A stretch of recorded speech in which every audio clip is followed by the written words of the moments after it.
Ever since my mom died, I've been a mess.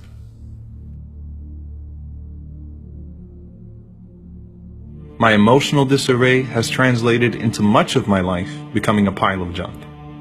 I need to get married. I need a woman who can reorganize my life, cook for me, clean for me, and take care of me. I mean, look at me. I'm pitiful. But how am I supposed to clean up after myself when I've already got so much on my plate?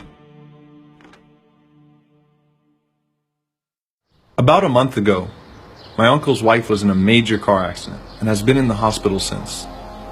She's been steadily recovering, but naturally this entire event has taken its toll on him. I would make it a point to visit him frequently, knowing how lonely and down he was. Somehow, we managed to get on the topic of marriage. I told him I really needed a wife, and that my life was a mess. He smiled and said, "I thought your generation was an enlightened one. A wife is not a maid, and you need to understand marriage before you get married."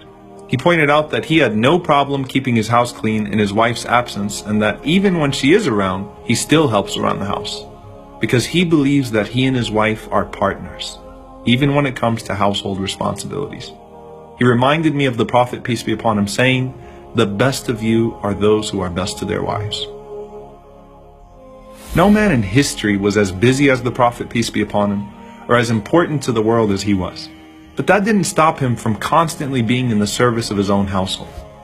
Aisha radiallahu anha says that the Prophet, peace be upon him, used to repair his own shoes and mend his own clothes without complaints. And with all that, he never deprived his family of that infectious smile he was so famous for. Men are from Mecca and women are from Medina, but in the end, we're all from Allah. And though at times it seems impossible to understand one another, Allah created us in our own unique ways to complete one another. And that's not just in regards to marriage. That's a rule of life. Be it a mother with her son, a wife with her husband, a daughter with her father, a sister with her brother, there's something special about the bond between men and women.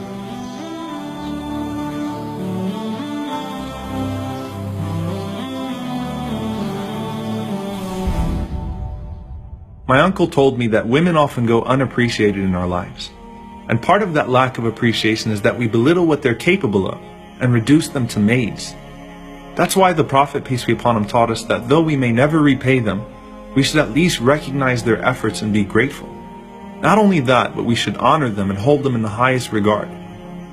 You know, your mother didn't just clean after you. She made you the person you are today. She didn't just change your diaper. She built your character. Through sleepless nights and constant worrying and prayers, she proudly watched you grow.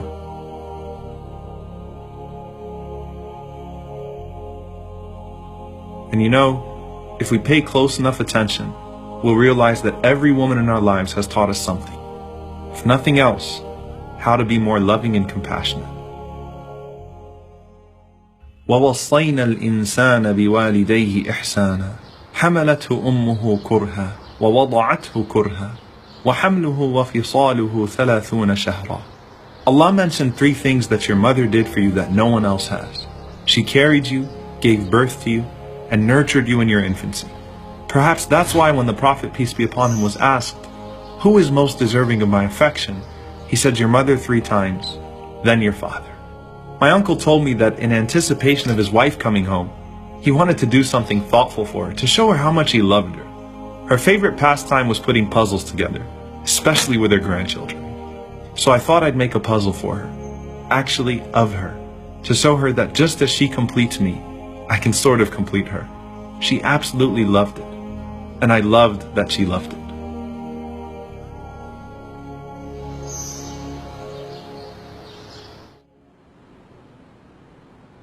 My neighbor once asked me, "Aren't you Muslims exaggerating just a little bit when you claim that Muhammad emancipated women? Just because he spoke out against killing your daughters and beating your wives?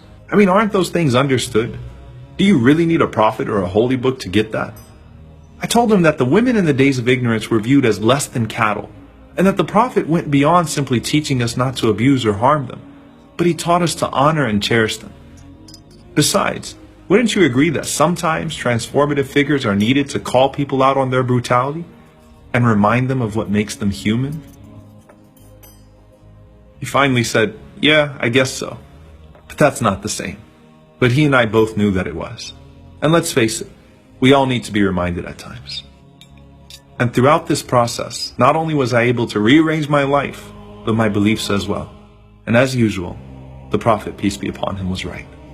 Rasulullah, how amazing must you have been that when you said the best amongst you are those who are best to their wives, our mother Aisha responded, and you are the best of them. Not only were you the greatest prophet, leader, and teacher, you were the greatest son, husband, and father to ever live.